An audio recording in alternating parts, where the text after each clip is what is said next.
Hello, welcome to the stream. I'm Tiger Chimera. This might be more of a stream that's done for the sake of the VOD than anything else.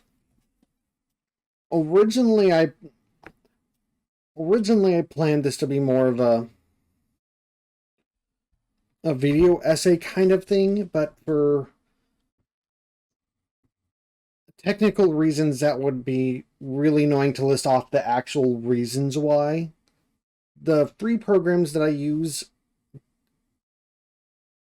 I would either I've already been working on this project for a while, and the free programs that I use, I would either have to, if I wanted to do a video essay and not do it as a stream and just put up the VOD as soon as I can, I'd have to either A, like, do a million retakes and take like 2 months to record the voice and edit the voice, or B, have a reasonably fast voice recording thing, but have the audio be so terrible that it's would be listenable, but it would not be a pleasant listen. So I didn't want to do either of those. So instead, I'm going to do my best to improv and not mess up any of the notes that I have. I might be skimming the notes, but I hopefully remember all of the pertinent information. I did a lot of this work a while ago, and I've also been ended up busy for various reasons. So, like, actually doing this as a stream has kind of been fairly delayed. That all the way. I assume I didn't scare off any of the VOD people by not getting to the point right away, because you can see it in the title, and anyone on the stream probably too, but this is going to be covering the Psychonauts A Button Challenge, which even to this day, October 12th, 2025, has not been attempted by anyone else that I could find online. I'm shocked that with, such a cult classic as Psychonauts, and such a generalized challenge that's been applied to many other games since the inaugural Mario 64's but a challenge, that this hasn't been done by anyone else. I'm kind of proud that I'm the one that's kind of done as much work into the initial thing of this as, and I do look forward to like getting other people involved and seeing what they do and maybe even collaborating. But for now, I'm kind of proud that so far all that has been done has been my work, and I want to share that. So, as I said before, I originally planned this to be a video essay, so what I'm going to be displaying is going to be basically a video task, and I use that very term lightly on the speedrunning part and more on the tool assisted part of basically showcasing, a lot of the segments of like the jumping, where jumping is done or where Drazier is done without it. And this isn't, I'm not going to be showing the full video. I am going to upload the full video, and on the VOD I will link to the video of the full recording of the challenge at the task. But like what I'm going to be using here is an edited version of that task to just kind of cut to the main, more of the main points of like where jumps happen or where some kind of strategy stuff happens or whatever, for the most part. So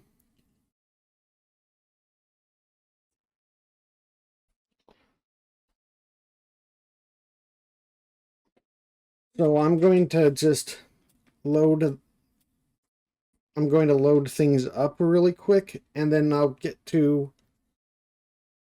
showcasing what I've got so far.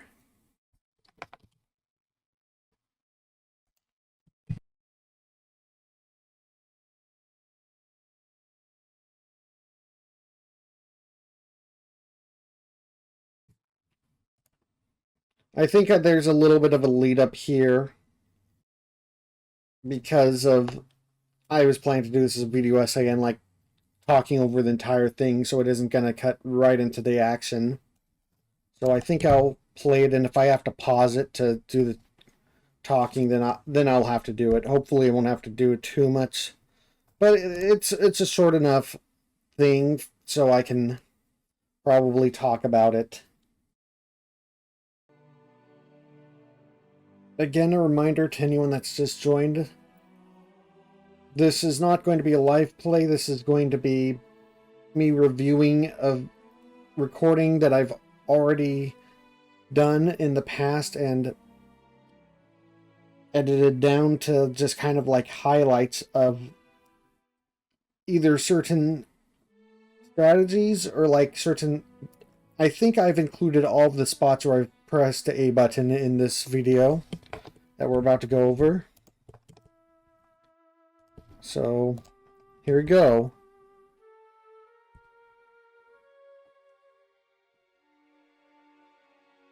So, this is the first time that I've properly worked on a challenge like this.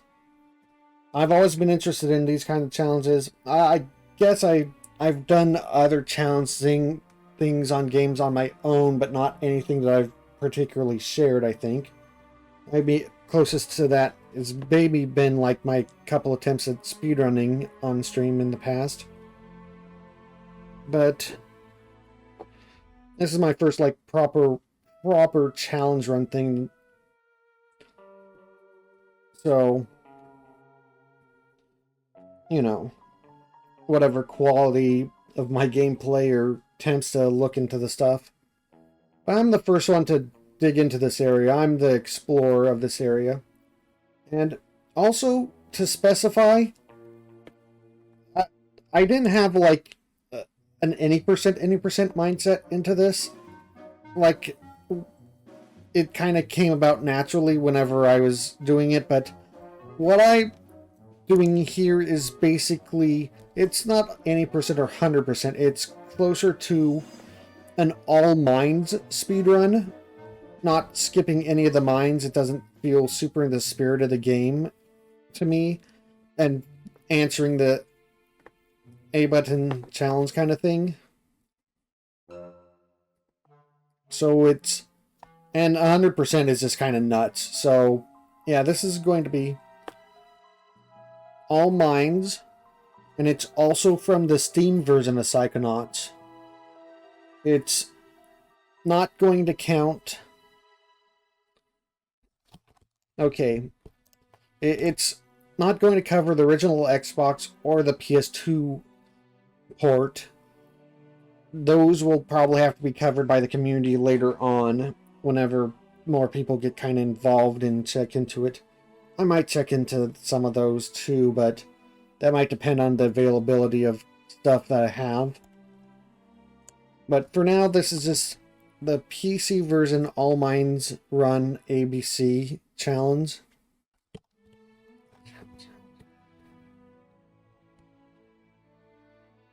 And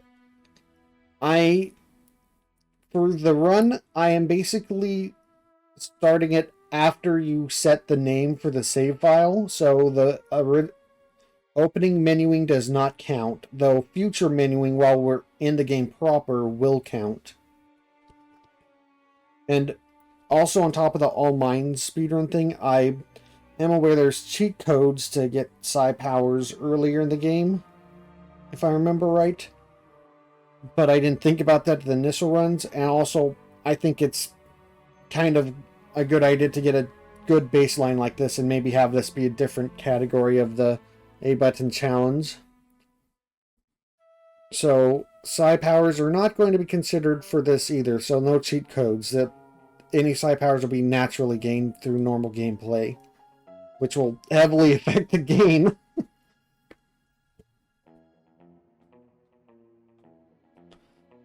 But yeah, this is going to be, and this is an interesting game for this kind of thing, because I think when people think of Psychonauts, they think of like how the levels and stuff are kind of mindscapes and like kind of unreality and stuff. So like how much you imagine there's going to be a bit of platforming. It's going to be interesting. Okay, so let's start off.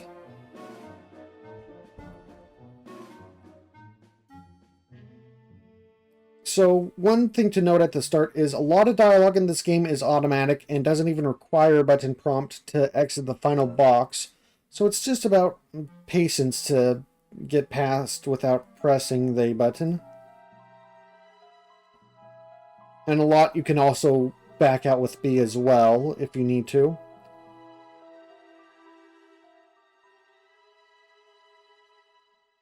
And then we just go through the forwards tutorial for movement. Then we get to our first part of problems with A button challenge, which is menuing. There's quite a bit of menuing that's kind of required.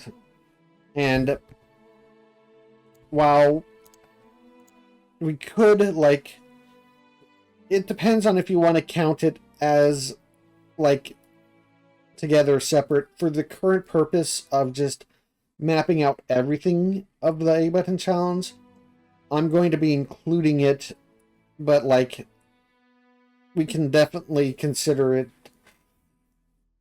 as possibly separate depending on how you feel about menuing or different categories, counting menuing or not. So basic braining starts out with jumping tutorials, and unfortunately, as much as I try to find spots that I could, like, get over the geometry and stuff, I personally did not find a lot. But as you saw there, and I will see again soon, you can do the holding A press is what I'm going to call it. If you hold an A press, if you hold the A button while getting to a cliffside and you pull yourself up, you don't need an additional button press to pull yourself up like you probably would in natural gameplay. That'd be kind of what you do. But if you just hold it, then you can get over or deal with that. And something that's really nice is that there's a lot of stuff like ladders and poles to climb up in this game. And you can just, like, walk into pretty much all of them. You don't have to jump into them like some games. So it's actually really convenient. Now I get to this part, which looks like it's going to force you to do a jump. But there's just a ladder here. And then also on the other side. So it really is not making you do a jump. Oh, but then this part does. And I had to wait a long time to time that Figment going across, because Figment and leveling stuff is going to be really tight for reasons we'll get into later. Just a second. Oh, shoot! I'm gonna have to find where I was. I accidentally clicked on the timeline thing.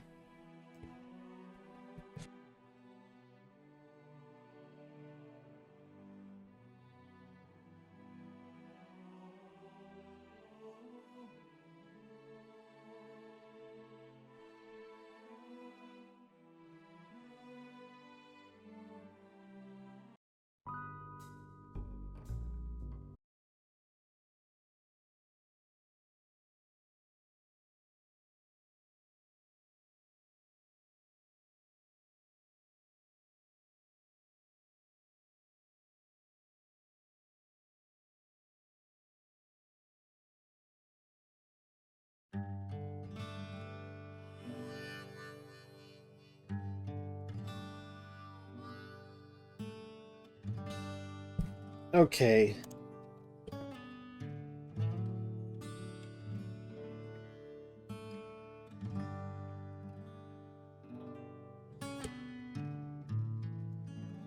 So we have to go across the ledge here and have to pull ourselves up.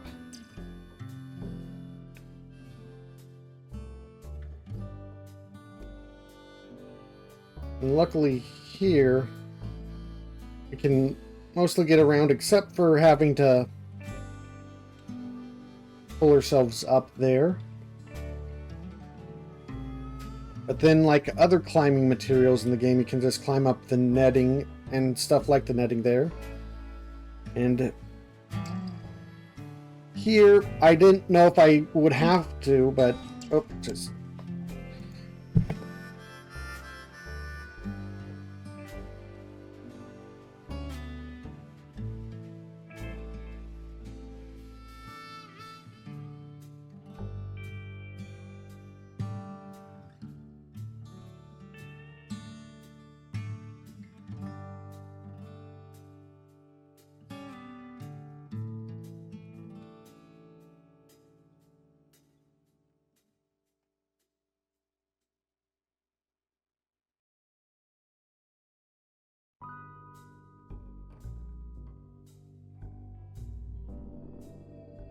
Okay, so I added this for a specific script that I'm not following perfectly, but... So...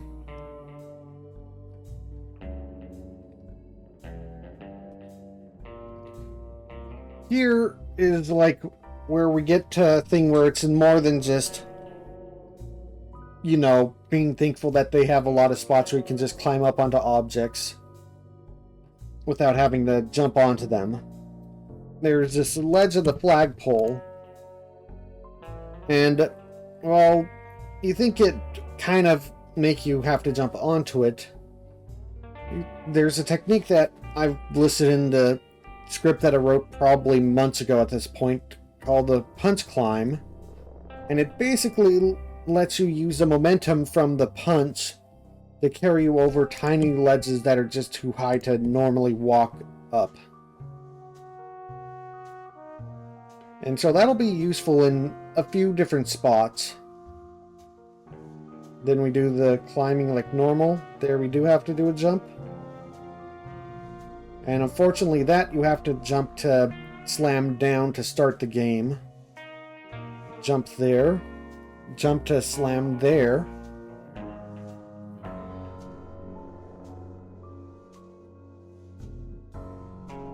That one we can do a punch over, and we can do the slide here. And we try to be very careful and methodical about getting as many of the figments down here as we can. Then acrobatics.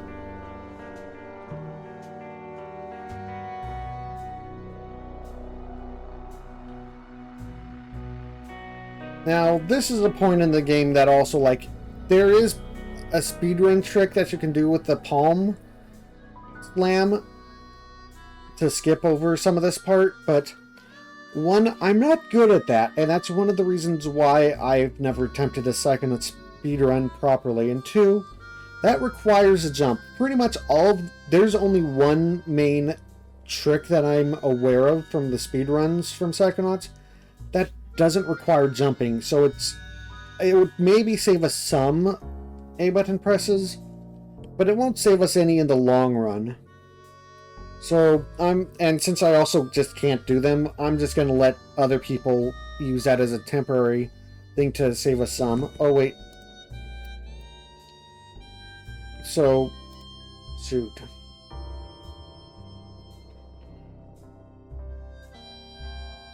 Now the ropes are pretty bad because you have to do a jump and then a pull up. You can't just pull up from the jump.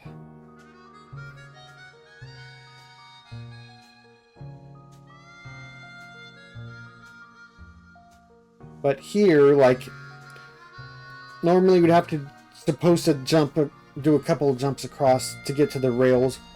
But where the rails actually go, you can land on this roof and kind of slide down it to skip a lot of that. Luckily, you can just punch everything in your way on the rail, so you don't have to jump there. And this is just a lot of careful movement if you want to avoid doing the jumping.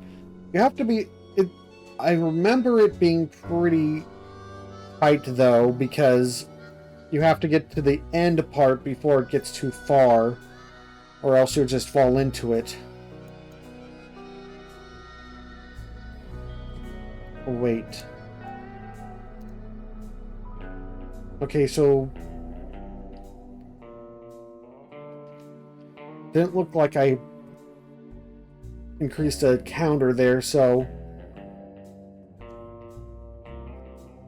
you have to walk around here to actually get up there without jumping, because that ledge is a little too high where you go into the thing normally. And we get through to the main part of the camp. We get here, and annoyingly we can't get up properly without jumping. Just a second.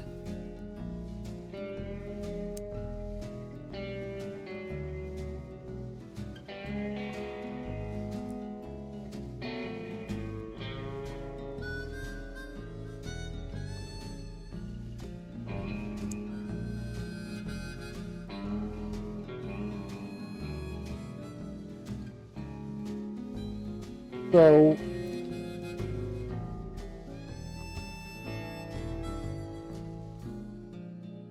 here's one thing where the design of the game feels like it's weirdly in favor of us doing something like the A button challenge, because when you doing menuing, you can choose the items from the menu using the Y button. And you use the Y button for talking to people instead of using the jump button, which, you know, using a non-jumping button to talk to people in the platformer is probably the way you want to design games anyway, so they're a little ahead on that.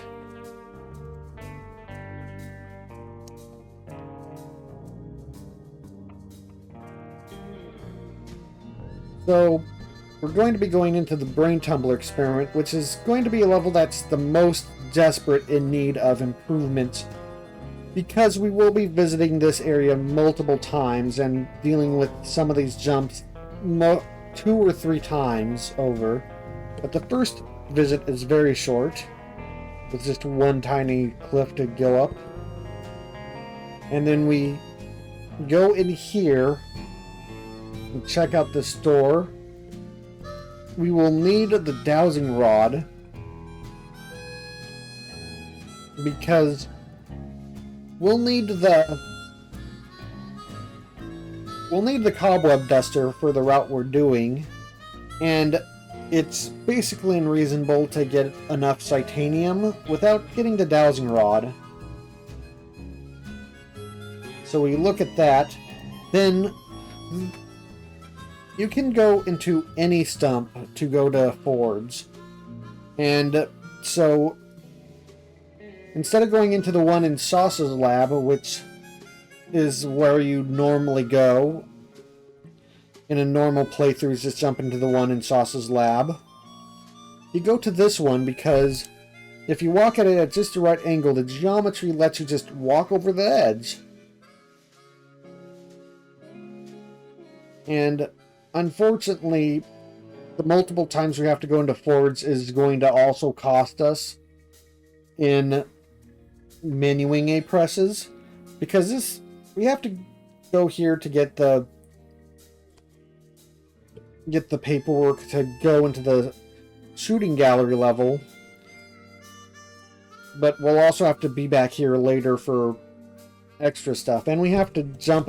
Unfortunately, there's no good ledge to go into the stump leading out of his place, so we'll have to jump out every time, basically, on top of the menuing.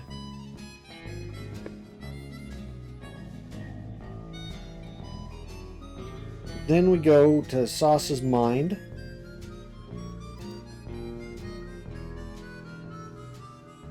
We'll have to do a double jump and climb up there. But here there's some good geometry. There's a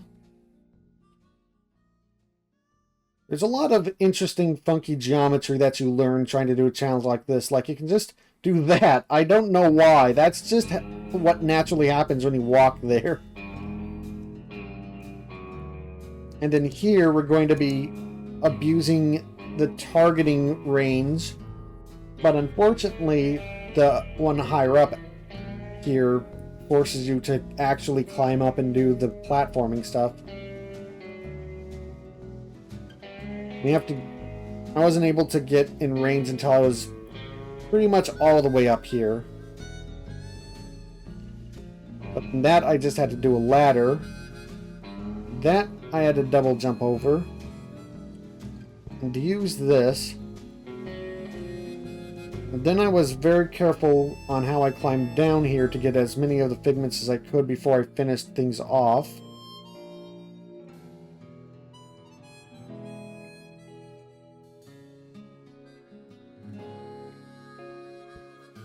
And then this one is just super easy. You just hit it like that.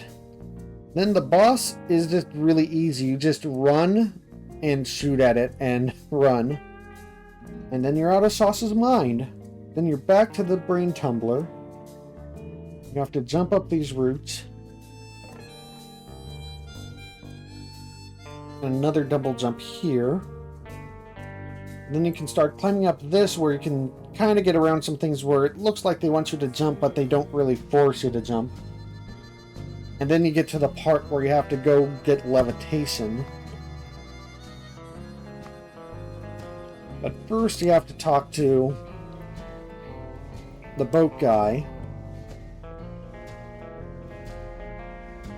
There might potentially be a way to do this without the boat, but I have not gone into work. Okay, I'm just going to double check my...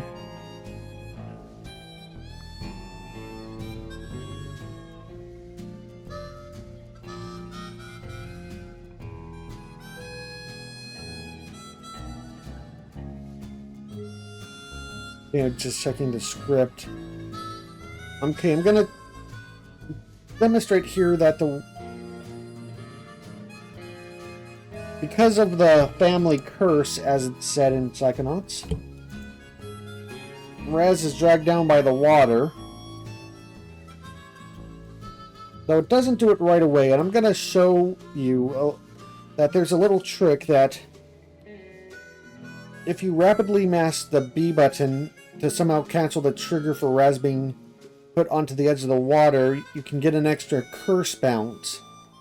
And this is something that might be usable to save A presses for in the future, but it's also unfortunately too unreliable to actually get anything extra, at least in this spot.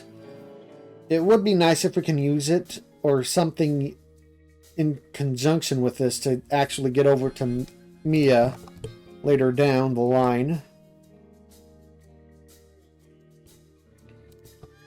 So here, this is how the curse bouncing works. So we can get over here, and we can probably get over to this one. But then getting over to Mia over here is just a really long thing.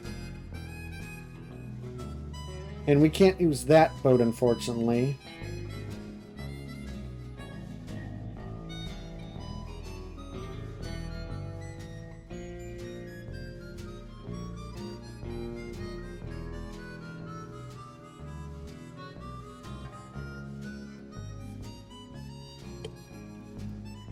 So yeah. Oh yeah, and so here you can use both the A button and the B button to paddle the canoe. But unfortunately, how you start in the canoe here, you're so backed into a corner that you can't really turn yourself out of here. So you're forced to use an A press to move this canoe out enough to even get into the open lake where you can get to Mia.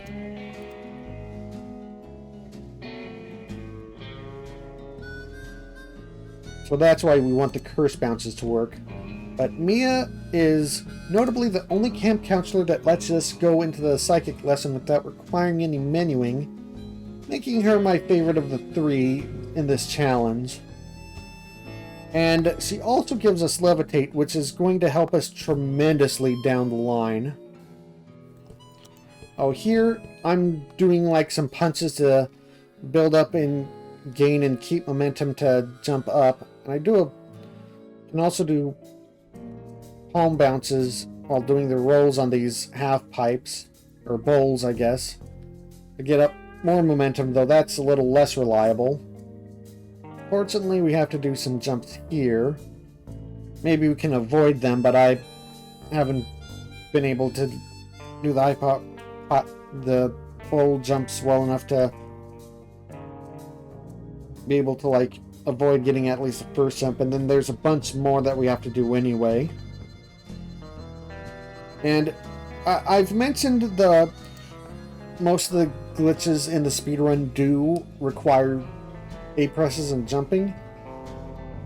I will say, like, something very vertical like this, you think the levitation glitch would be great, but is that a little too loud?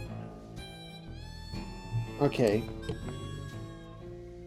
You'd think you'd want the levitation glitch, but unfortunately the levitation glitch basically requires you to mash the A button, so completely worthless in an area like this, or in any area in the game.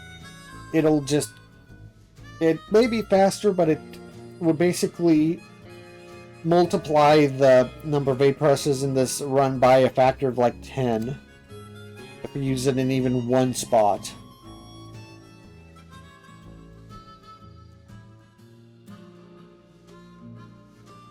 I kind of roll out of the side of the thing there and use a ball return to get up an extra thing without jumping. I do this fairly regularly.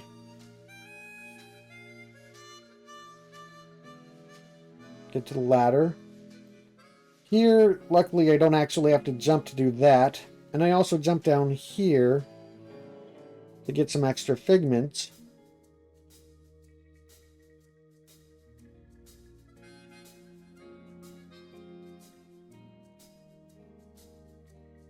And just able to finagle your way out of that spot. Some geometry with the furniture.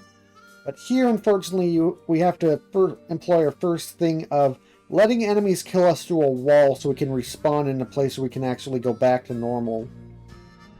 We will be using that a few times. At least one major spot in the game, I know we'll be using that a bit. We'll get to that later. For now, we have Raz go up here. Use the ball return. For some reason, I don't remember. Then we have to jump there to start this.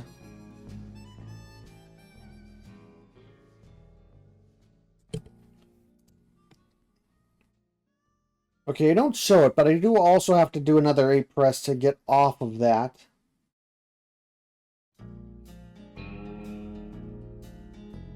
I don't remember.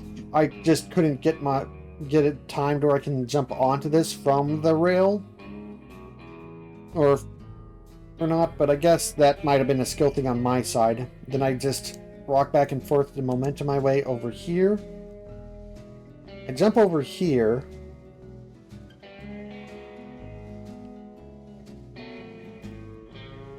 And as much as I tried to get the momentum to work there like the previous bowl, it just barely doesn't let you get up there. And we have to jump over here too. This room is fairly bad for forcing us to jump.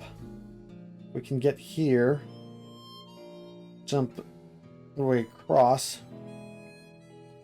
And it's time for the race. I'm going to double check. They'll probably have notes about the race.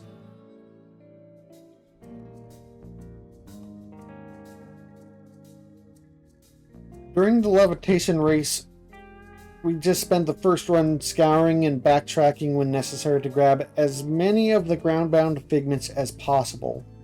We can afford to lose the race since we just started over again without, any presses. So we can just... And we can win the normal race without any proper jumps.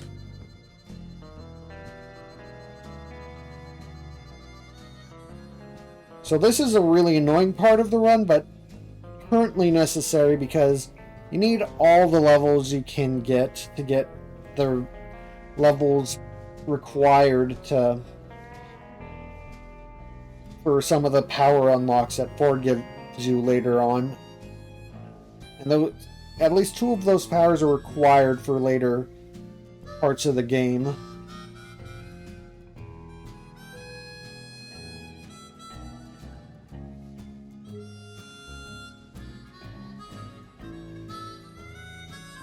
And here's doing another run, and this might be the run where I'm actually trying to win the race, by the looks of it.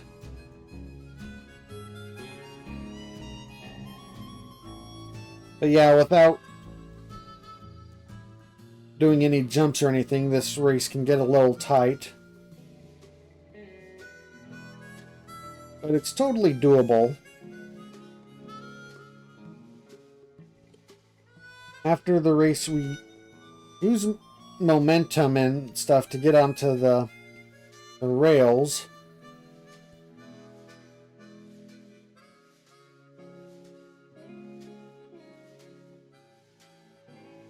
Get to different parts of this area to grab up all the stuff that we can. Unfortunately, there just doesn't seem to be a good spot to kind of drop yourself into levitation above the bubbles that we need here. So that's another press for now. Then once we get this machine on, we can just kind of float around everywhere else that we need to right now. In this room, I really like this room because there's this thing that helps you get back up at the bottom, and it can interrupt your bouncing around by using levitation and then punching onto the people to get off of most of those areas. And I basically repeat that a lot to get a lot of the figments in the areas above there to clean out as much as I can of this room reasonably.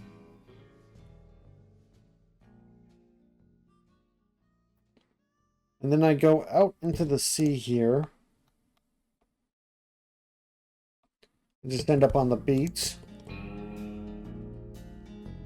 I grab the gold doubloon.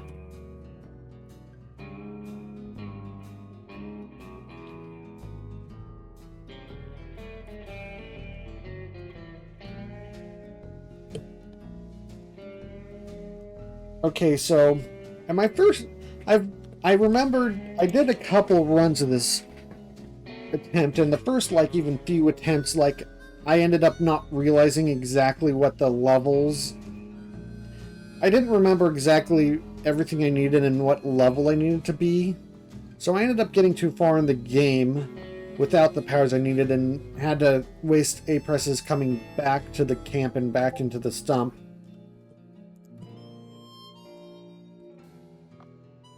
I didn't realize I didn't have that muted. Apologies.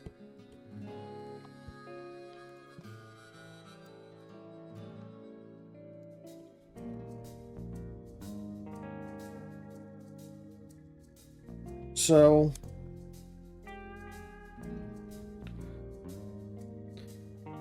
this is kind of the area where I'm I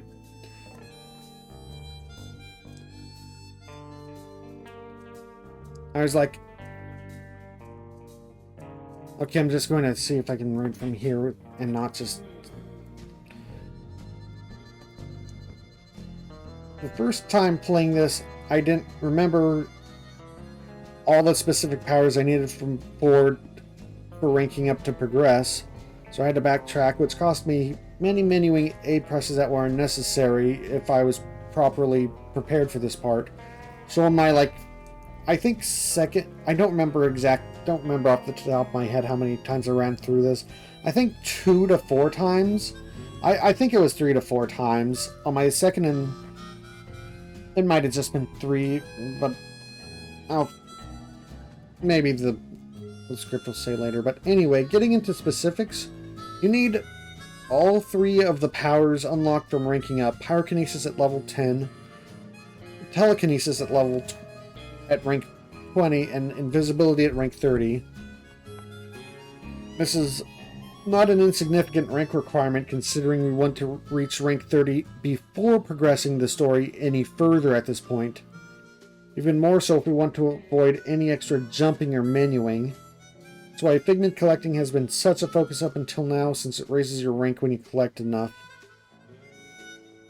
And it's the reason why even an optimized version of this challenge will likely have some really slow figment collecting parts. Now that we're at this point, got some other things to collect instead. So probably wanted to get more fitness, especially since I don't remember if you can actually, even if you can enter mines without A button presses, you probably can't exit them without them. So we'll also need to get the dowsing rod as we do this camp cleanup section of the playthrough. We can afford the dowsing rod. Not the dowsing, can afford the cobweb duster. So the script says, I'll be skipping around to some of the more interesting Tekken spots during this segment, like the automatic climbing, in addition to using B to dismount from poles. However, this time you have the levitation float, which you can do from dismounting, which usually gives us height at the top of poles and a way to float to multiple places with psi cards, scavenger items, and fairly rare Psychonauts marker.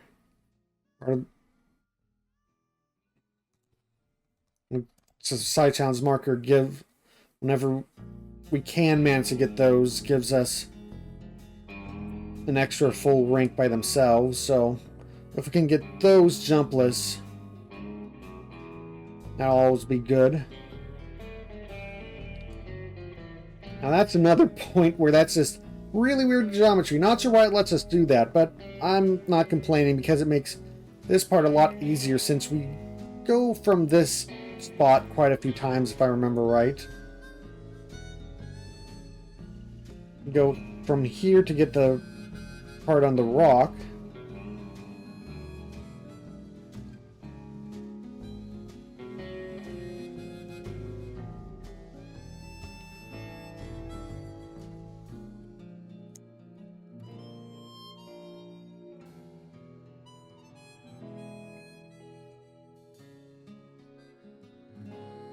And this one we can also use to get up, but I like that other one because of how funky it is. Okay, so also a tip for anyone doing this challenge, always do a levitation roll onto the ropes, because there's some funky like hitbox stuff going on. Sometimes when you just walk onto it, you'll get kind of stuck at the end of the rope and it won't let you walk onto the rope, but then you can't like go back onto the platform either. And that will force you to do like a jump to get out of it and get onto the rope proper. So always use the levitation roll. That'll get you far enough onto the rope where you won't have that issue.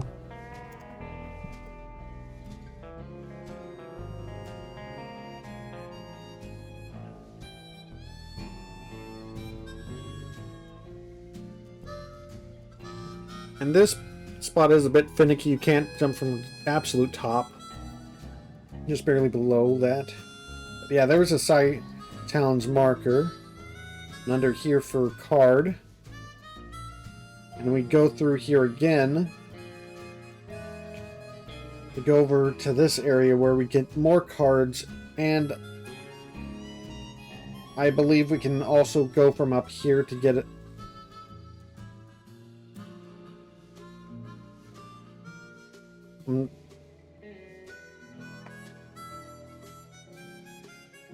Yep, going up here again.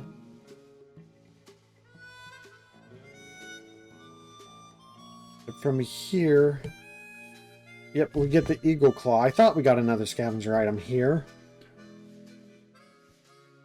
Then blast down that to get another scavenger item. We're not going to do the full scavenger hunt, but luckily you only have to do half of the scavenger hunt to get half of the levels you can get from it. This area is pretty good for like some of the deep arrowheads, and you gotta remember to be doing that as much as you can. Here you do float in the right place to get the condor egg, float from here to get the card here, and the cherrywood pipe there. Do a rolling punch, which is something that helps you even more get momentum to get over obstacles like that. And we can do that and get another Psychonauts marker. And this, unfortunately, is not obtainable without the telekinesis. There's a way to, like, break yourself into the bars. Maybe that'd be a different story, but then we'd have to find a way to break back out. Then we can't get it in there without needing to jump back out. We can walk up here.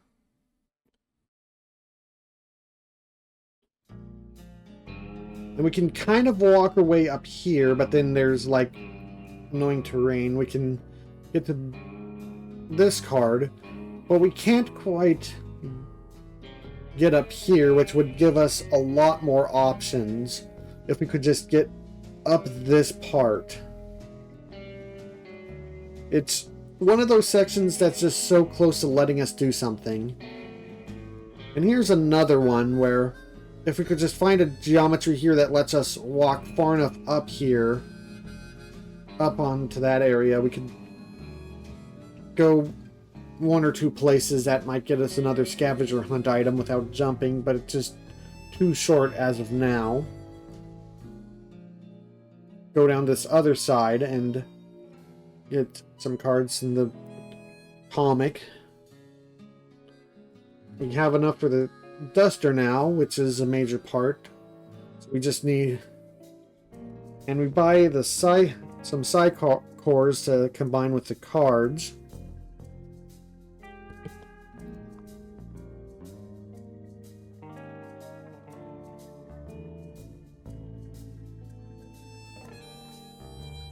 We buy exactly 5 for this current run.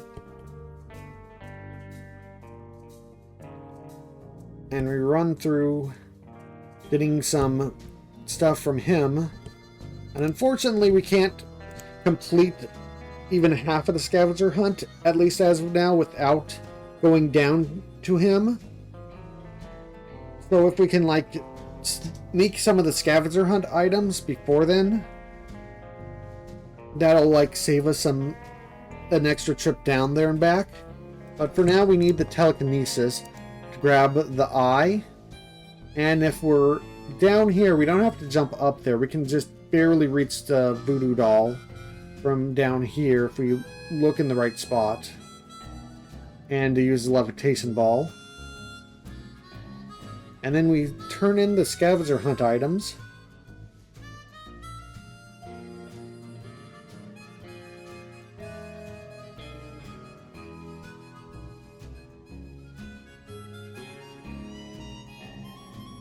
And then we deposit the psi cores at the bottom area.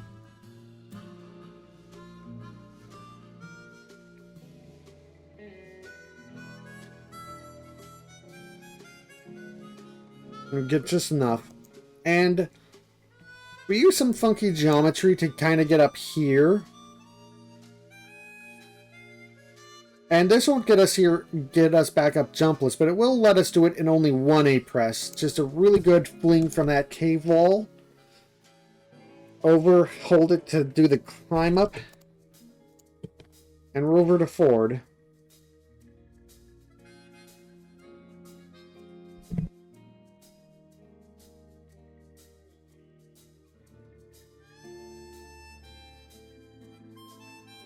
And now that we have all of the stuff that we require at that point of the game, and to progress through the rest of the game from here, we go back into the brain tumbler, all the rabbit back up,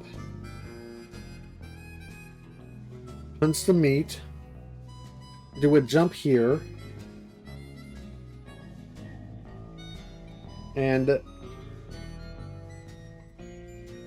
watch Dogen get his brain stolen and fight a brain blueprint brain tank. Luckily, this is a fairly ground-based fight, so you just kind of do this a bunch. And this part you can do. Unfortunately, can't hit him with the lasers.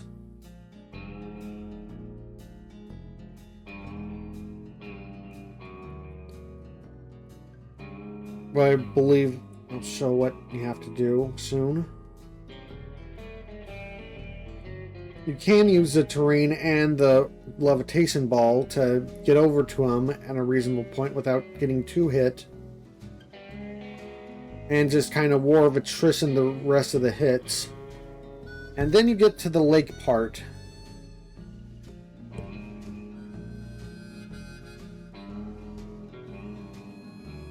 And the point of no return for us, because if you have to go back to the camp at this point, it will require extra menuing and 8 button presses. And we can't even do that yet. We'd have to do that after we do all the things in the lake. Unfortunately, there's just enough gaps in the stairs that we have to jump to do the bell. Then we do an easy fight. And then stand around here. We can roll across that area.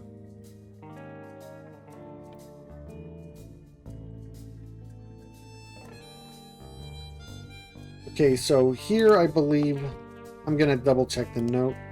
Oh yeah, this is a transition area, so we just don't get hit by the water there, and it automatically kicks us back up here. Here, unfortunately, I have to do some jumps, so I try to optimize the jumps as much as possible.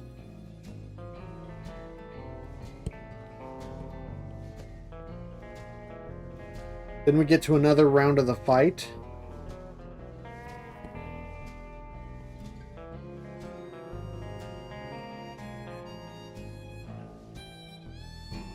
So this is one of the instances of getting hit by the water and the respawn point sending you further up ahead, which is nice. And then some net walls that we can climb up, which helps as well. That, unfortunately, I have to jump. So any of the places I've jumped, I have not found a respawn point that just gets us further ahead in the level by dropping us off there. Maybe some will be found later on, but I was not able to find any in the spots where we were forced to do a jump.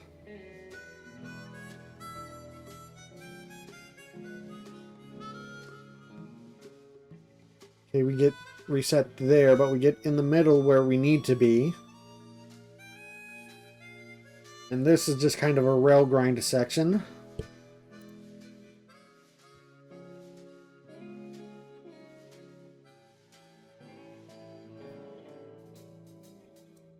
Just avoid moving too fast on the rail to not launch off into the water. And then we do the final fight of the boss.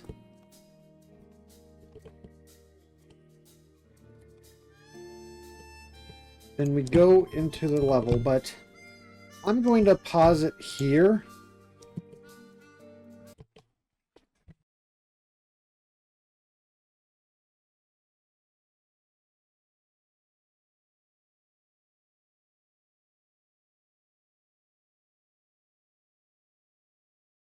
For now, I'm going to do a quick...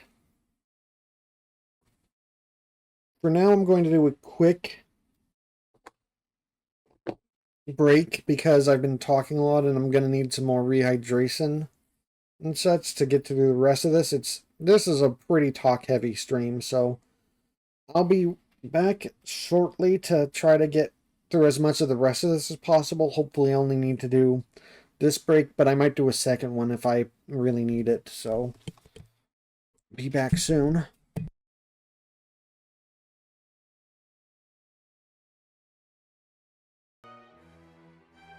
Alright, I'm back.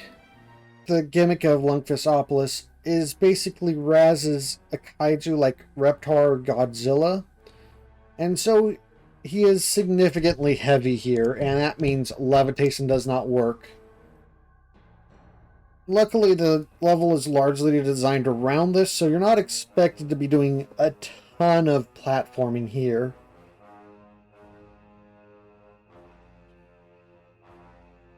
So we can just kind of go through this and use invisibility to sneak past some of this. And use the shield to get past here. Unfortunately, we do have some forced platforming here. You can figure out how to not jump there. That would be great. Not jumping anywhere would be great, but you know, that's... especially since we don't have levitation or most of the other tricks in that spot. Here, we can use a curse jump to get up onto these rope bridges and go across this way without having to worry about jumping on or off a rail like we would with the other route.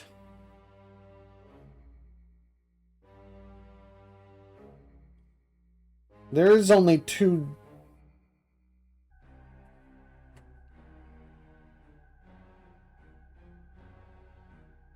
I think there is only two hits of the curse jump for it to drag you in, but we're still able to use it effectively to get around areas like this.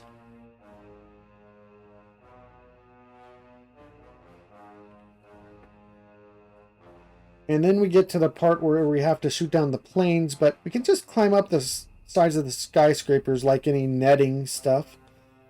And just careful use of shields and lasers will get us through it. And then we can use the curse jump to get across all of these without jumping. So we have to wait for a bit between each one because the timer doesn't just automatically stop whenever you reach the ground. It's actually still running for getting with the second swipe, so we have to wait a little bit. But after we go through that, we just beat him because it's a boss fight designed around this part.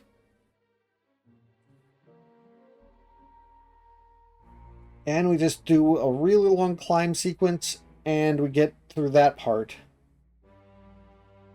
Another mind done.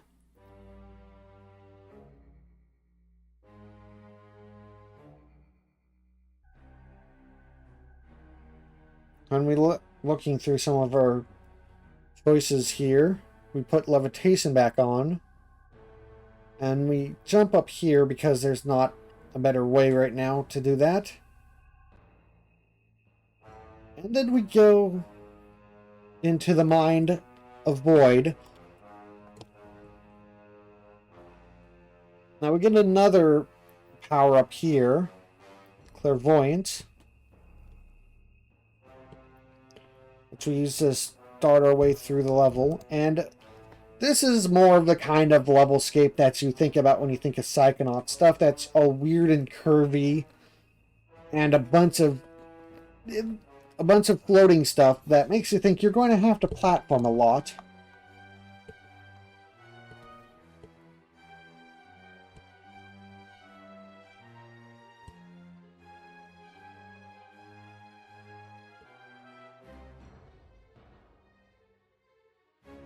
So there's definitely a couple tricks to make this go from a nightmarish thing of tons of jumping to not so much. So if you need any items from the trunks here, you can just use telekinesis to grab them.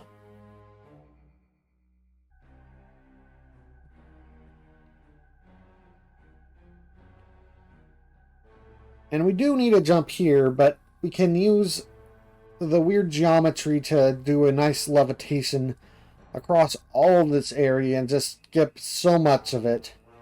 This is exactly the kind of thing with levitation why they nerfed it so hard in Psychonauts 2. Just look at this. You get the feather from the crow. And normally you'd think we'd need to jump back and forth.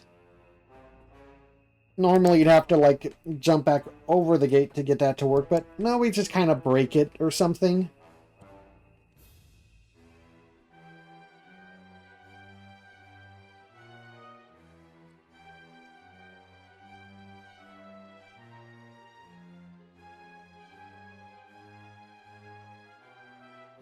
Fortunately, we have to use A presses for menuing here.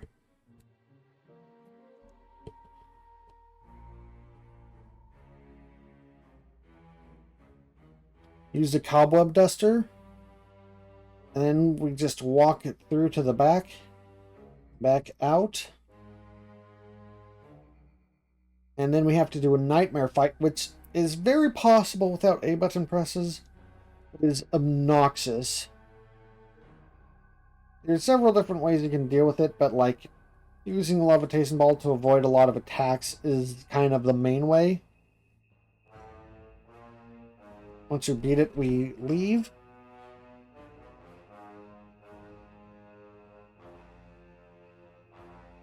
Unfortunately, unlike the first time we have to do the levitation thing, we can just fall off there.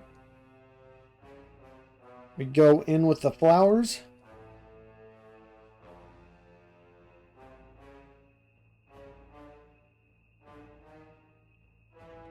We set those on fire, and I spent a long time trying to get up here. Because the first step you can deal with, but the second one just seems so difficult and at a bad angle, so I tried using other items that I could climb up. I just used telekinesis to throw and then just walked into the different objects trying to get up over here so I can like go up one and then try to get onto the object to get onto the second step. And I was so close to calling this a lost cause. Like, I spent so much time off screen doing it, and I left a good amount of it in even. Just kind of like showing off the strategies as well as trying to, like, because even in the, I think the third attempt of this, where I was mostly just recording all of the progress I'd done, I was still trying to find new tricks and skips to try to optimize it as much as possible before I showed off my things. I was so ready to give up on this second step here, even on the third attempt.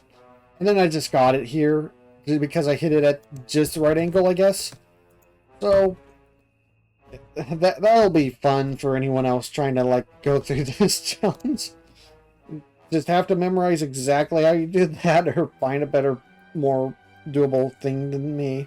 Unfortunately, this part does put you back at the start, so you will have to do the jump through here again.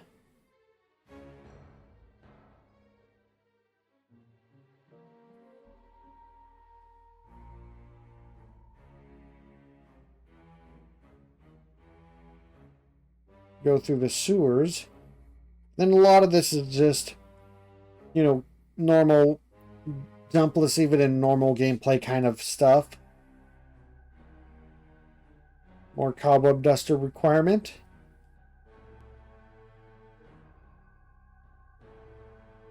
Get that.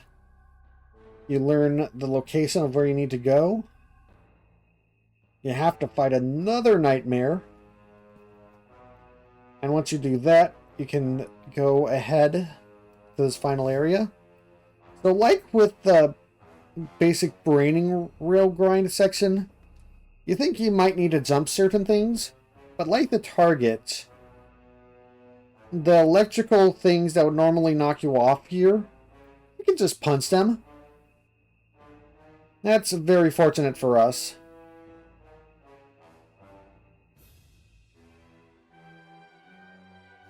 You can blast them. You can use invisibility too, but I blast them to get past. And then you fight her, fight the Den Mother, which also does not really require even jumping or platforming even normally.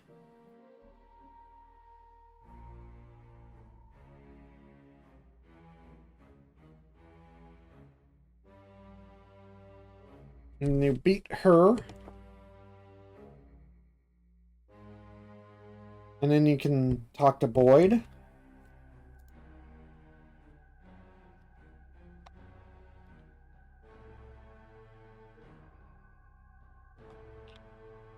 So we get to the part of the game where it's opened up, and I don't remember for sure if the any percent category skips any mines in the regular camp.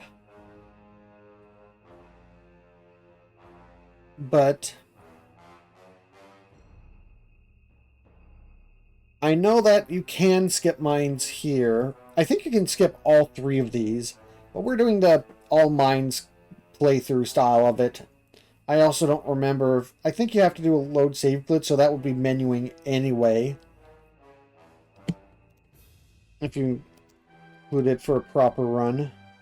So normally you might go through, you know, who you find in order.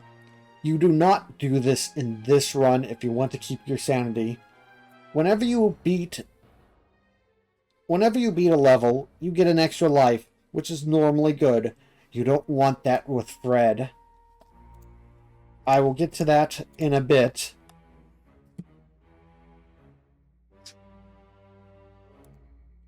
So we start out, just immediately grab the coin from the fire, because we'll need that later.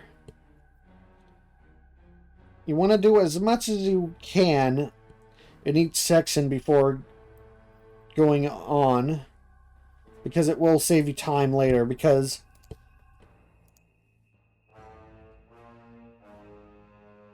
we go into the snail pen first, and then we get beat up.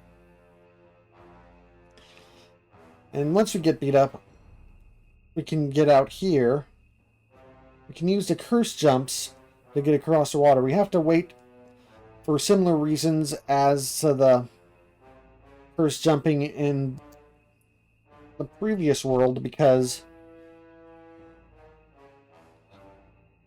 again, if you go too fast, the timer hasn't reset for the water grabbing at you.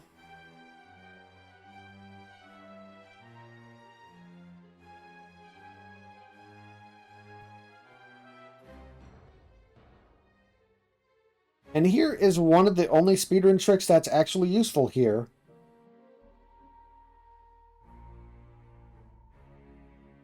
If you set fire to an object on the other side of this wall, it'll basically teleport you over to the other side. So you can completely skip all the platforming you normally have to do to get over here. So that saves us quite a bit of A-presses.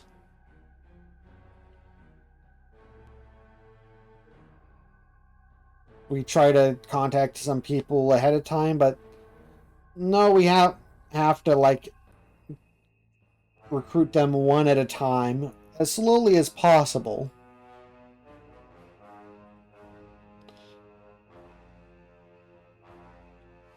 Talk to this guy. Makes us go and talk to Fred.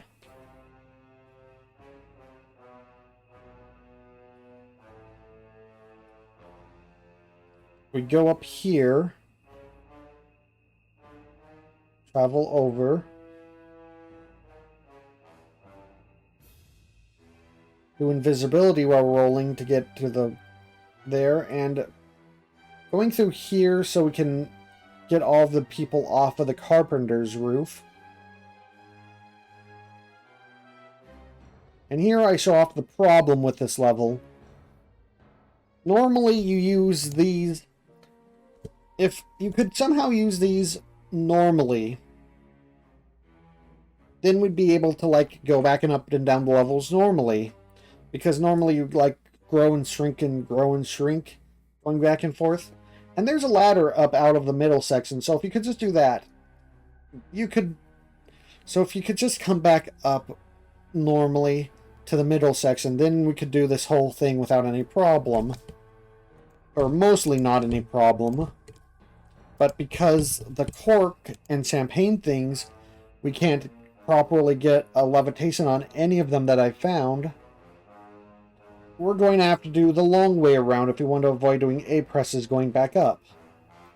Now, what does this mean? This means letting enemies kill us. That's right. We have to be forcibly ejected from the mind by losing all of our lives of astral projectile layers every time we want to go back up to the top for any reason, which is mostly to get back to the board to move the characters that we recruit.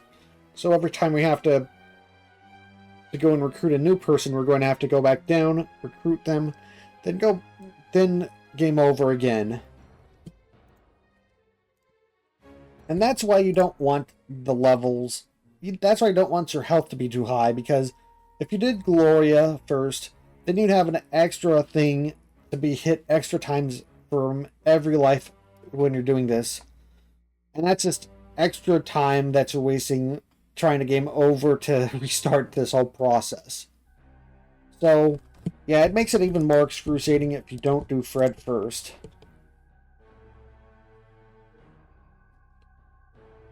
Use the carpenter here.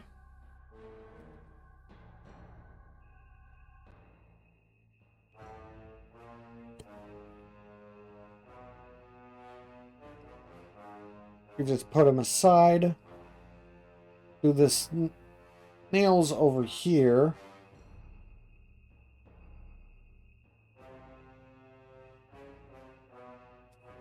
But now we have to shrink down to get the knight and the soldier out.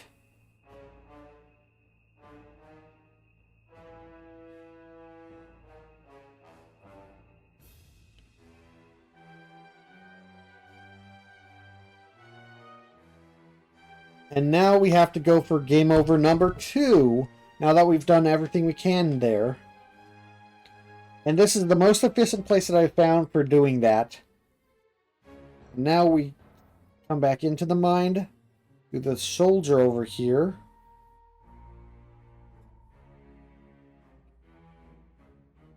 Then we do the carpenter to fix the new bridge that's broken.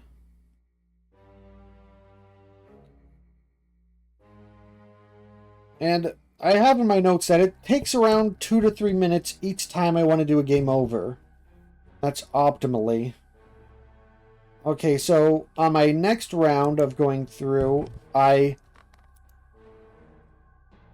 down to small, I spawn in the snail pen immediately just so I can get an extra easy game over at that spot before going over to recruit the guy with the guy that needs money, and then we game over the 3rd time. We send him over.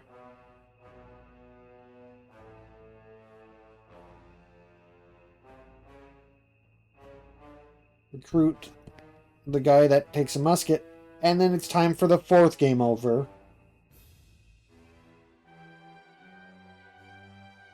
Send the soldier over.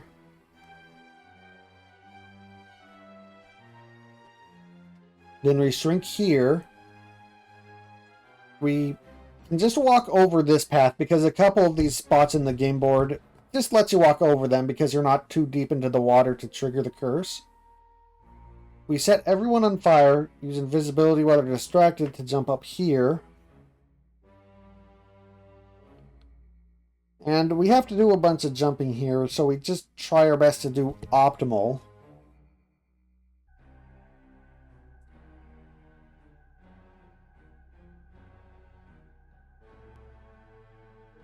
Here we jump up here instead of going the rest of the normal way. And jump over the roof. Float over here. And get that from that side. And then we have to go for game over number 5 so we can move the piece again. 5 game overs is the least amount of game overs I've been able to route for this.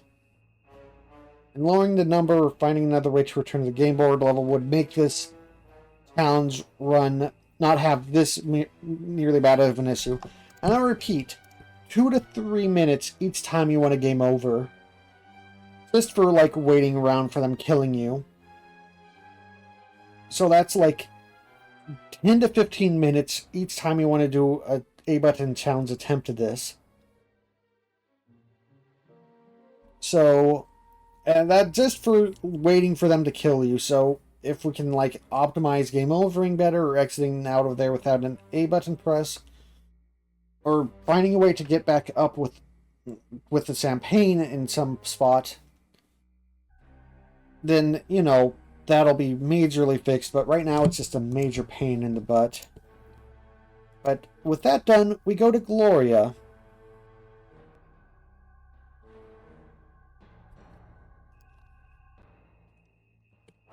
Oh, and have a note.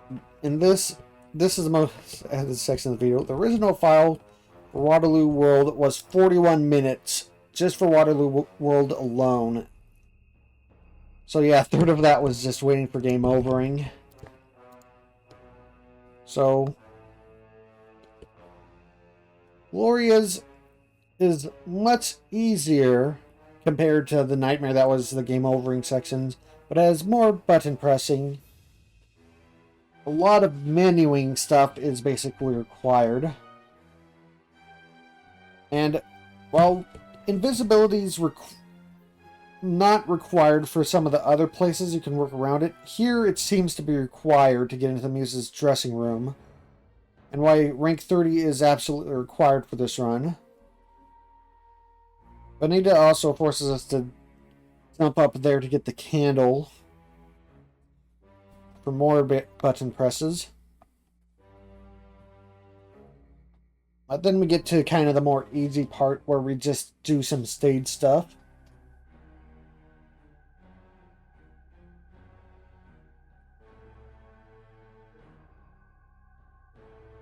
Now, luckily this is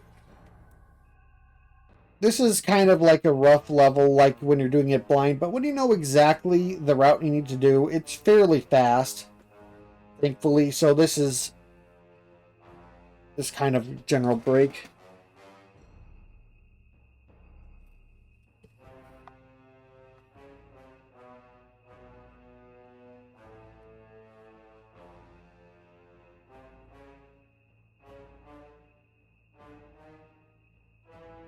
We have to jump off of the dragon here. They get the mail boat finally came. And we get onto it as fast as we can. Once we turn into play,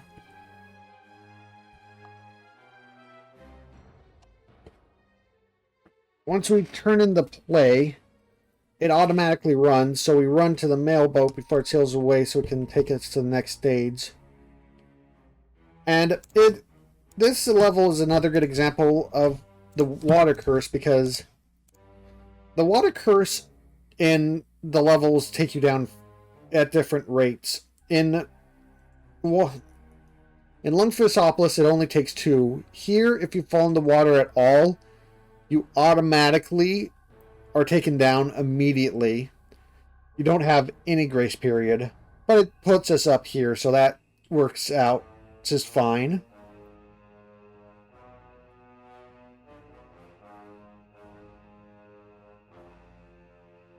We clear out the enemies.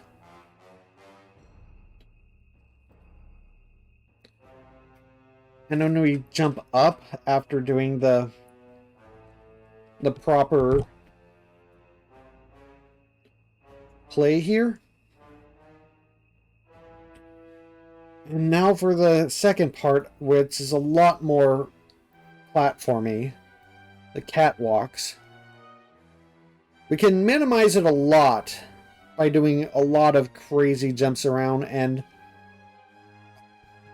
like a lot of this alignment and stuff took a lot of reloads and saving and reloads and stuff, which is like why this being a tasking. A lot of this optimal A button stuff is me like loading saves and stuff and replaying it and recording the most optimal sections of the game that I could manage to do. And this was a really bad level for that, because some of these parts were just really bad to get on a single run.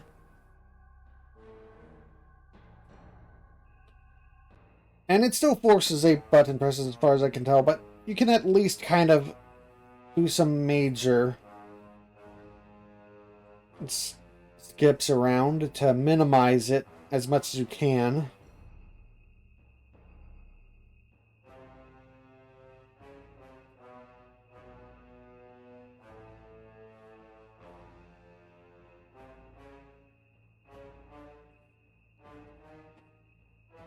And this, unfortunately, like, it looks like you could maybe just make it over there, but the gap is just a little too wide and tall. You have to jump there.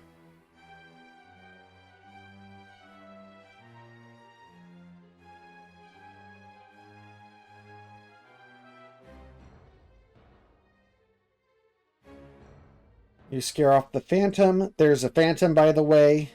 You should play the game for the context of that. And then you have to do one more jump here.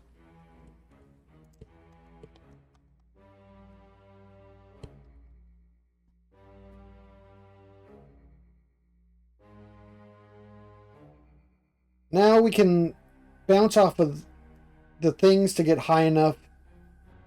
We can bounce off the orchestra to get high enough to get the levitation to float us up, so we don't actually need jumping here. It might make seeing things easier at some points, but we don't need any jumps during this boss fight.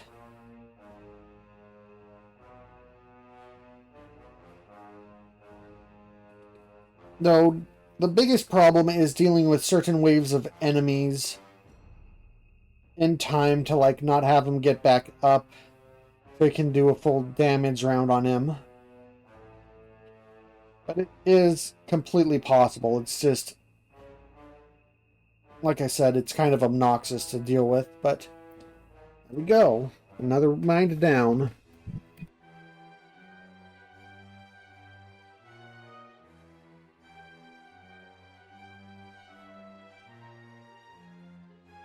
Unfortunately for us, Edgar's on the second floor of the asylum. So we basically have to do jumps just to get up to him. But then we go into his mind. Grab a rose. I don't remember if we use that for anything or not. Grab the painting to go into the level proper.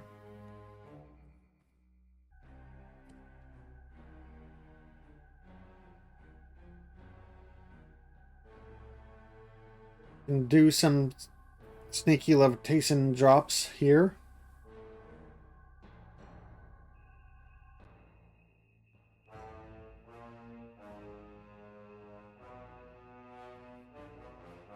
And thankfully we can just drop down and levitate into here.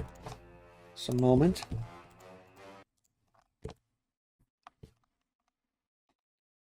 Probably should change.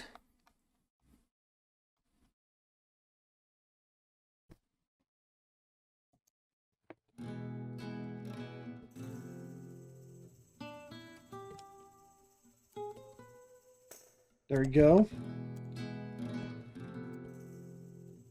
And all of the wrestling is completely doable without jumping. And there's even some things you can do to cheese it. Like setting the wrestlers in fire constantly. Most, if not all, the wrestlers you can just set on fire and use shields to defend against, and maybe throw in a few punches.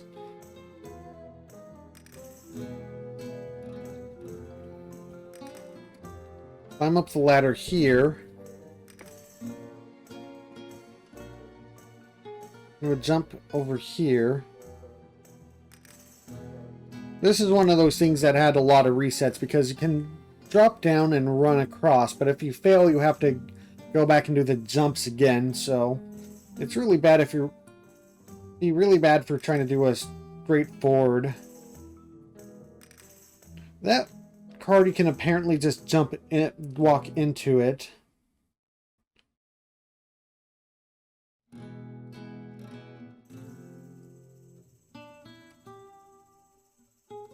There's a cobweb duster here again. This you can jump down onto this. Drop that so we can easily get up there again if we need to.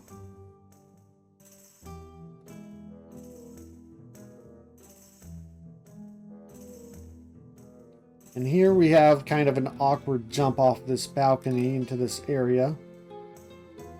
And drop down and immediately run to the sewers.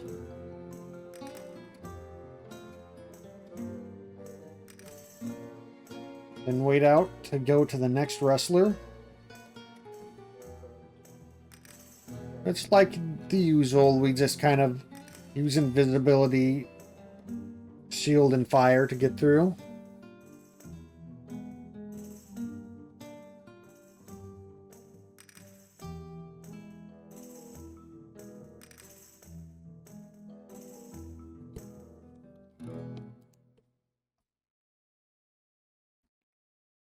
We have to jump over here. Throw the window painting up. So we can get over to this area, which we can't roll into either. That's another jump. Drop down here.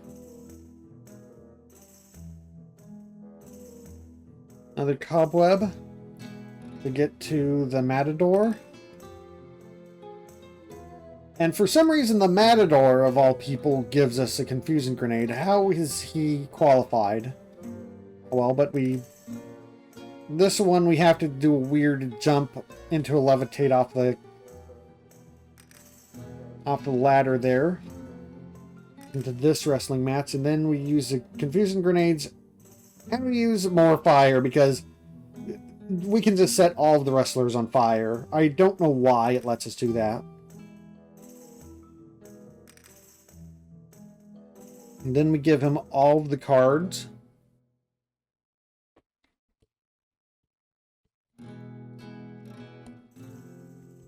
So we can finish his card tower to the sky. And unfortunately, we have to do a bunch of jumps up here.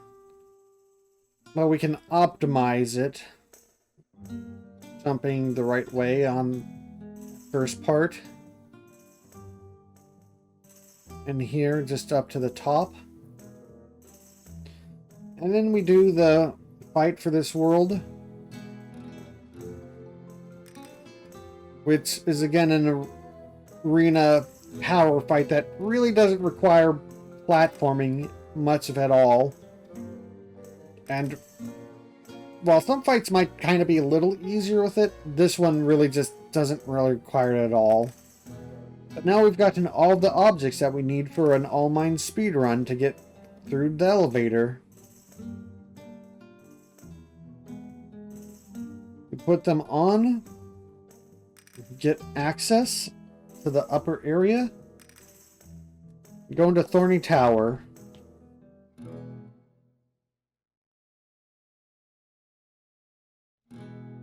Unfortunately, Thorny Tower is a pretty rough, like, late game prior to the proper end of the game section that requires a decent amount of jumping, at least so far as I've found.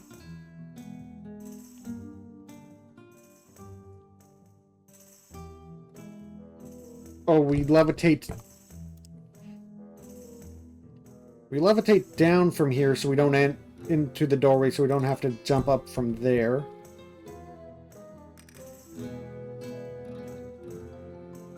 Levitate ball onto here. There's thankfully a lot of places where we can, like, avoid doing a jump. We have to be very careful. But a lot of places that I hope we could get away with it, but we can't, like that one ledge. But we'd have to jump up here a lot anyway, until we find something that can break that. There it looks like you can avoid jumping, but you can't seem to. And here it seems like it would really want you to jump. But you can kind of get away with enough height in the levitation. Get up here. Just a second again. Now, probably should put on more fitting.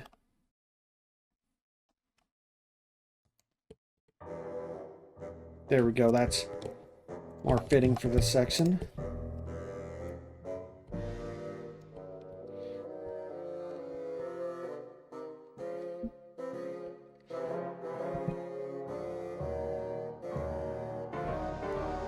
That's another section where, like, just run at it enough and you just somehow find the right weird part of geometry.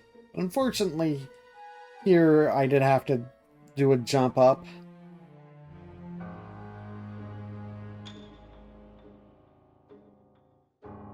But then you just find some good roots up here.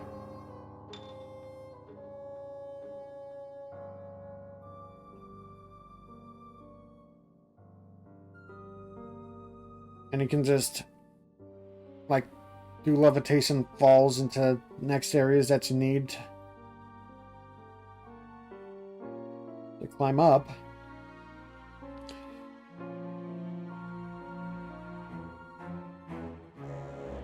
So there's for as much annoying force jumps as there seems to be, there's a lot of places with like clever levitation falling and floating to get across some areas.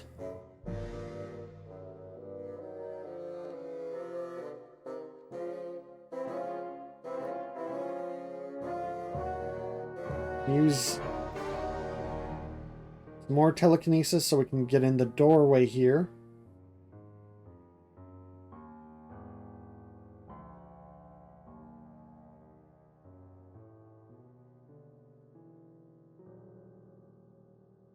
And here we do have to jump up to get onto this mesh too, unfortunately. And to jump over that ledge. Then here we just sneak past a crow. Sneak past Loboto. Grab the birthday cake. Hit Mr. Pokelope. Throw him in and free Lily and get to the extra point of no return to fight the tank. Skipping around because there's just not a lot of jumping or tricks at this point. This point is just kind of like normal fight.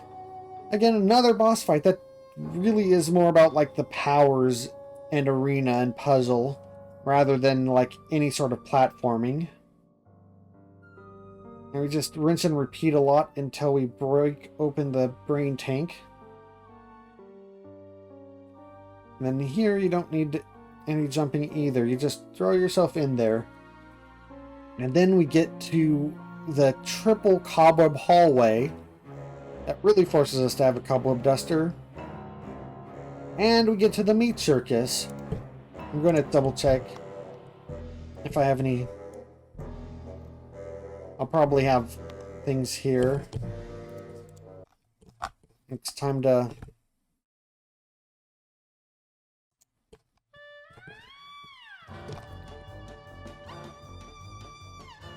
put this on.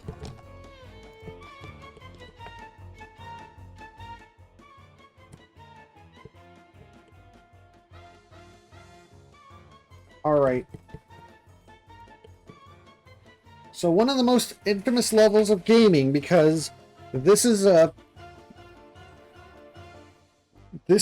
difficulty spike in the game.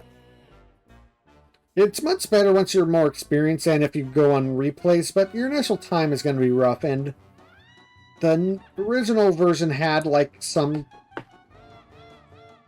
I'll remember it when I get to it, but there's a certain section that had a difference that I think like it took an entire life from you instead of just a little bit of damage whenever you hit a certain point, which was a huge thing of difficulty.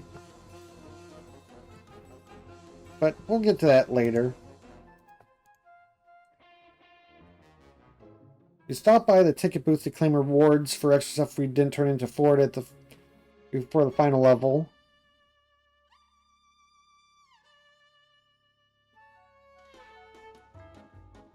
And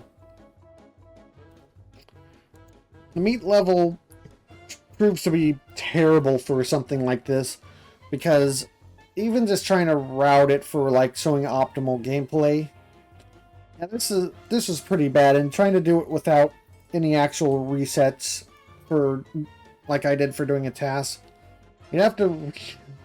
This would be a reset heavy area. Luckily you can kind of sneak in a jump on her. But yeah, you have to do like a lot of these perfect like platforming sections in between doing the escort of Ollie and trying to keep him from dying. And you have to do these platforming sections in a certain amount of time to be able to like get to him soon enough. And this is... The throwing knives is a particular pain to get through. because you have to do those perfectly as well.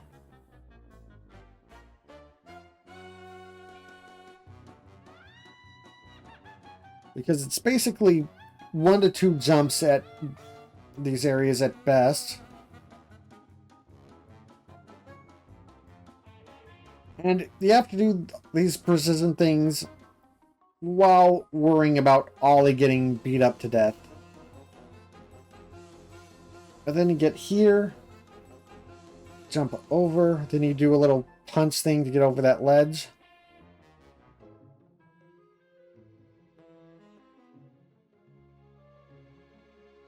And you can do a float past everything here. I'm gonna rewind that real quick. Okay, so I did do a jump to get enough momentum there. It's just like the amount of height and momentum that you do without jumping is unfortunately just not enough, that I haven't found a way to do this section without doing that one jump.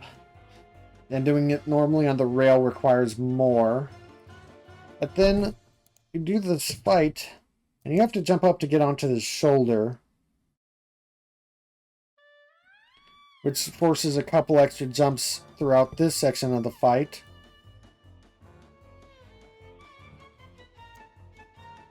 And then you get to this section. This is the section that really was a sticking point for the difficulty curve, because if you fall in the water here, you lose a life in the original version. In the ports, at least in the Steam port, they fixed it where it's only damaging you a little bit, if I remember.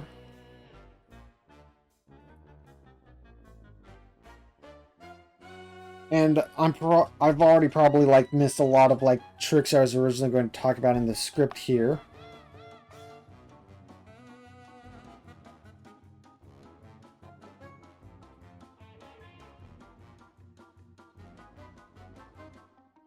Where the script is.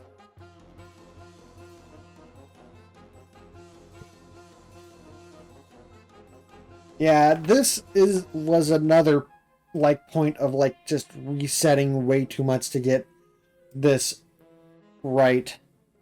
Both of the major platforming sections in the Meat Circus are timing based and don't let you rest. So here you just do a levitate, float, and jump past most of the meat hooks. I've only been able to land there, and then you do that, skip those things, just walk onto this as much as you can. And a lot of these like trampoline things, like you can like kind of trick like out, trick it to like get you extra high bounces sometimes.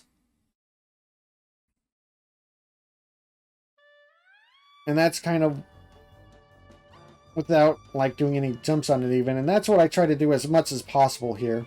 Fortunately, I wasn't able to get onto the tightrope without doing a pull-up here. That one. This part is really easy though. You can just drop onto it, then you can drop from here and levitate. Drop from the very top of the edge of there, so you can levitate down. The fire doesn't make you let go, so you can just go into the fire in the top there.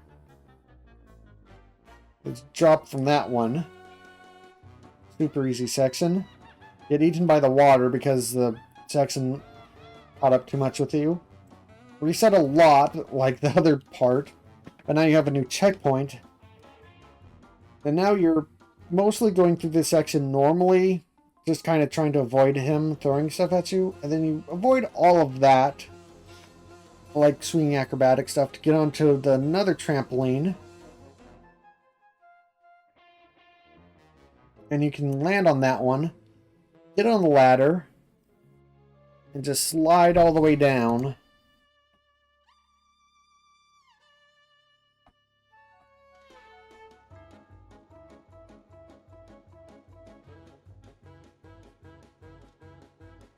So now he actually drops down when you get him into the damage phase by throwing the spikes at him.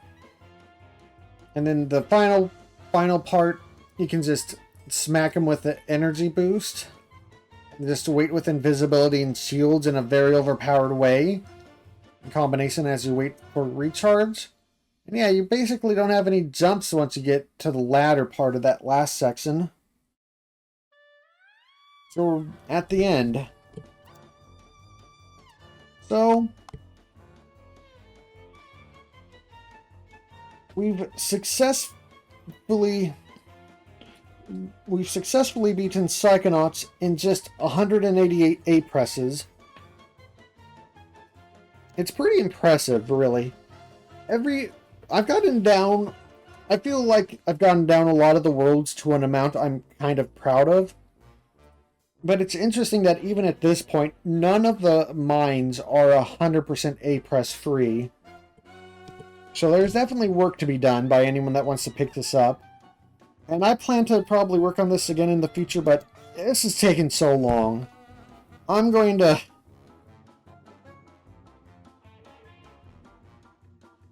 read this last section of script that I have here because I think it talks a little bit about that. I'll be honest, this has taken me way longer than I anticipated. Between life, attempting to do other projects, and having multiple video editing programs repeatedly losing in-progress edits of the video footage. That last one, I think I finally, hopefully, had a more stable program and thing. Blah, blah, blah. Let me do the last third of this project in under a month, between the end of November and the start of December 2024. Started this entire Psychonauts A-Button Challenge in 2022. It's been a while since I even looked at the script. I started, for the files that I had at the beginning of this, is way back from 2022, and I only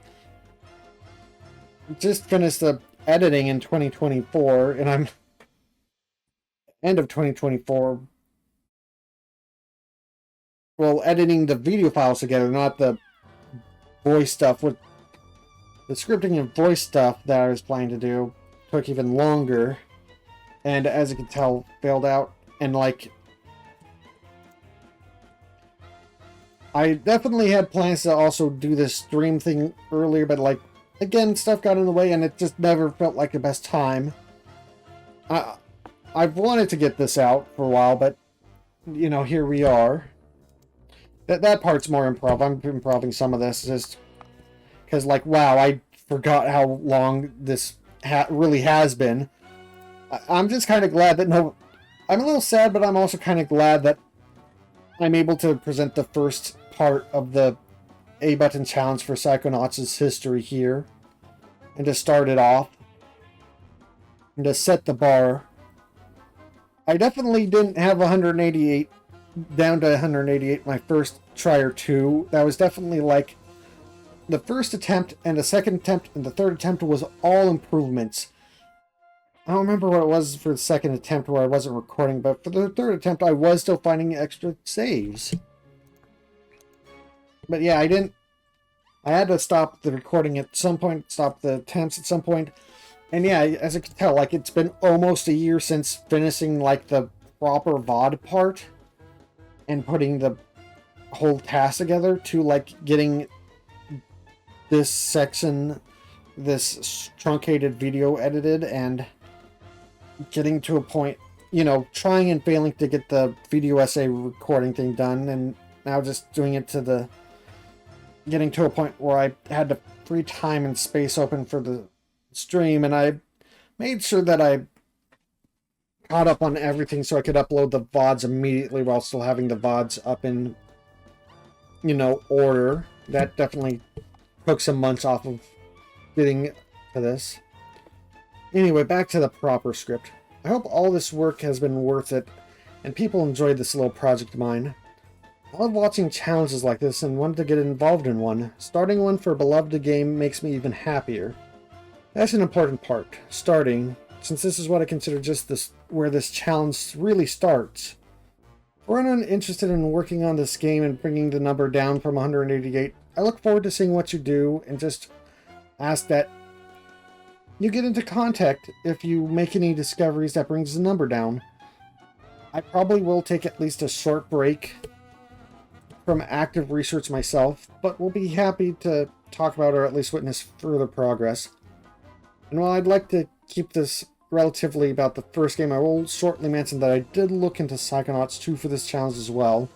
I researched the potential routes for this around the same time as I did for the first game, and TLDR for now is that it was almost too easy except for the parts where the game soft locked and seemed irreparable.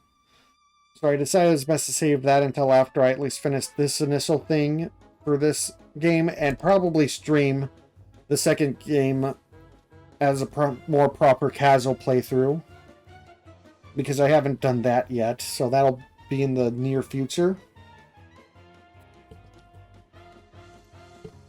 There was some interesting stuff from that before it got to the soft lock part, but yeah, once you got to the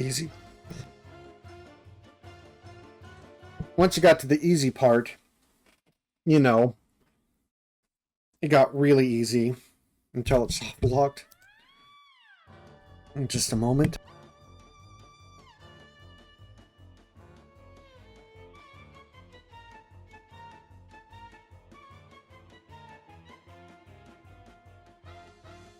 So that's the Psychonauts 1 A-Button Challenge for an all-mind route on the Steam release.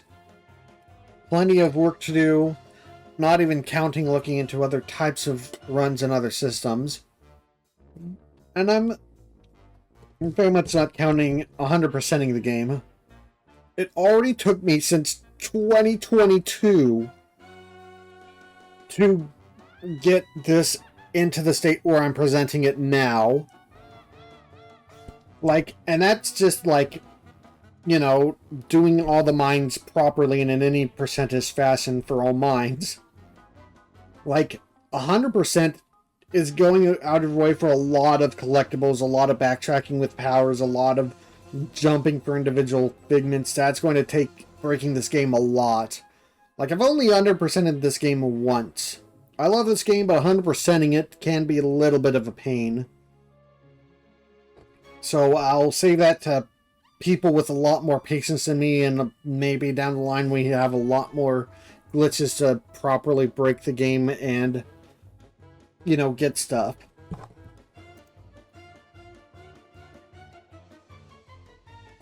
But yeah, that is the end of the script. That is all the Psychonauts A-Button challenge that I have to this point.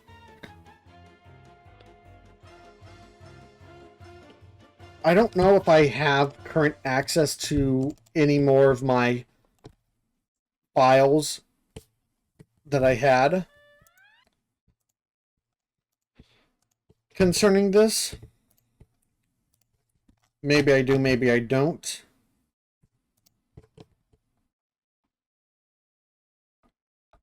I'm gonna check really quick, but I don't think so.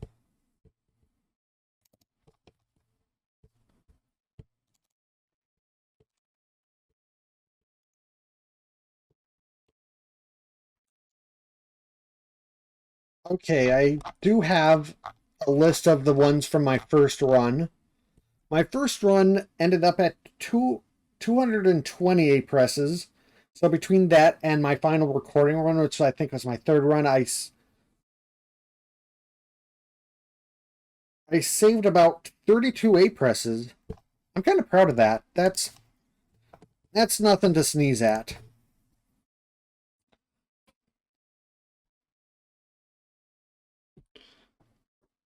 And, you know, 220 A presses, even for my very first attempt testing stuff out, I think is fairly good considering, you know, a platformer.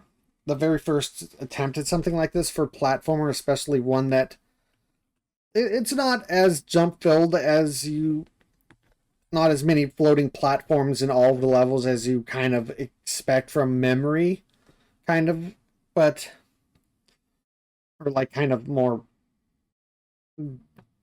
kind of basic memory of it. But yeah, once you get into the game, there's not as much as that as you'd at first think. I think they did add a lot more of the concepts of that in 2. But again, like there's there's a thing you can do in 2 that basically makes that all that very irrelevant very quickly. But I want to do a casual playthrough of 2 before we even get into that again. But yeah, this has been a fantastic journey. It's been a long and hard journey, and I'm glad that I'm finally releasing this. This is like one of the biggest, longest projects that I've worked on that I've actually released. I've had stuff that I've worked on for longer and more work, but this is a this is a pivotal one for actually putting out there, and I hope you've all enjoyed it. I look forward to seeing where this goes, whether other people join in and help me, or whether I just come back to the game myself and see if I can find other ways to break the game even more.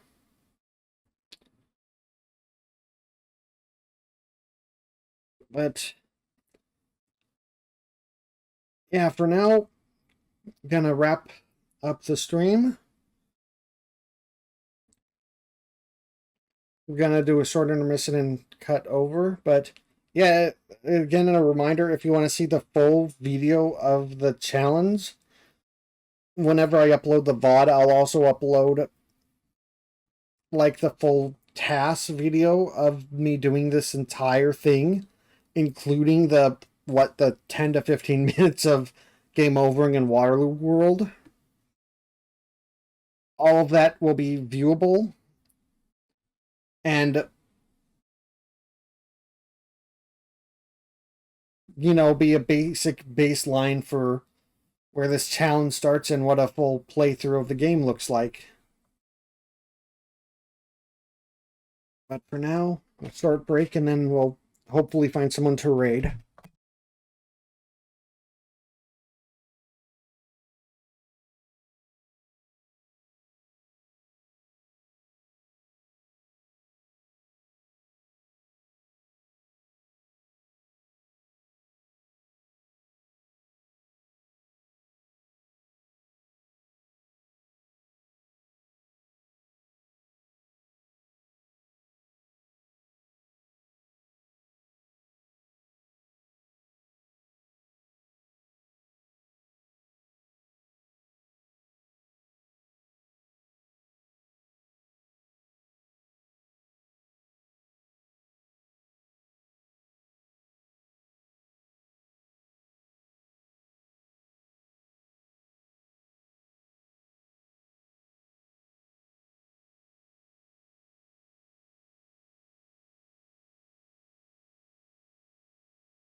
All right, apologies for the wait. I was trying to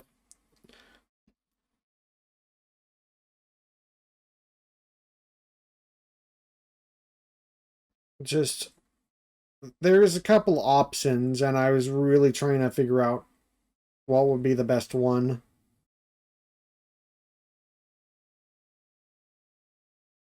And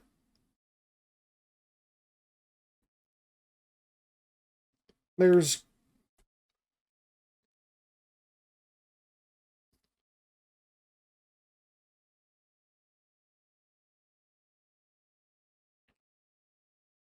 I'm not I don't know.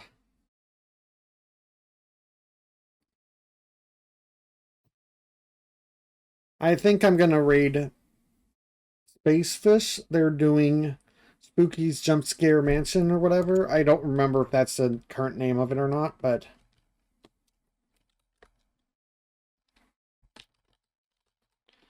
I hope you enjoy their stream. I hope you enjoyed mine. I'll see you in a future stream and hopefully hear from hopefully there'll be more news for Psychonauts A Button Challenge in the future.